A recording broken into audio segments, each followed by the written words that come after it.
Omicidio volontario in concorso. La procura di Treviso ha deciso di contestare tutte le accuse a entrambi i giovani arrestati per la morte a Castelfranco del ventenne di Trebaseleghe Lorenzo Cristea e il ferimento di altri 3 amici che erano con lui alla discoteca Playa Beach Club di via Pagnana.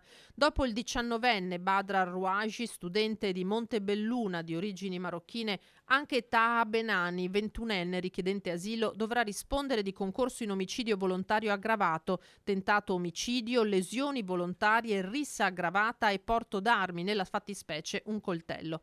Per la procura ne sono stati usati 2 sabato sera, anche se ne è stato rinvenuto solamente uno. 3 i fendenti inferti a Cristea, addirittura 6, di cui uno potenzialmente mortale, ad Alessandro Bortolami, il 22enne di Zero Branco, rimasto per 2 giorni in pericolo di vita, che nelle scorse ore si è risvegliato, come ha scritto la mamma in un post sui social e come ci ha confermato dal citofono di casa il papà. Ho visto che era sveglio e basta, non ho parlato, non ho detto nulla. Siamo stati delicati, non gli abbiamo detto nulla, aggiunge il papà, neppure che l'amico Lorenzo è morto. Per i Bortolami un grande sollievo il miglioramento di Alessandro. Speriamo di sì, dai, speriamo. Mi spiace per il papà, per l'altro ragazzo. Bortolami sarà sentito dal magistrato appena possibile. Nelle scorse ore il pubblico ministero Giulio Caprarola, che indaga sul caso, ha ascoltato in ospedale a Montebelluna l'altro ferito ancora ricoverato, Alessandro Pepe, anche lui in miglioramento, spiega il padre. È un po' in miglioramento, è stabile. Stasera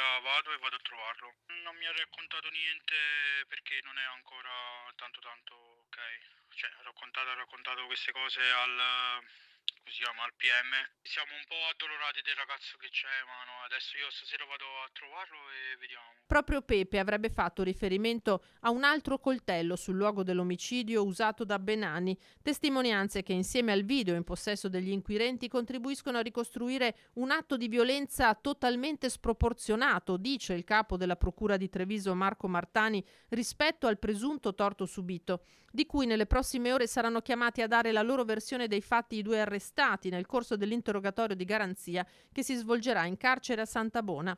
Dell'autopsia sul corpo della vittima si occuperà infine il medico legale Alberto Furlanetto. Il conferimento dell'incarico da parte della procura avverrà probabilmente giovedì.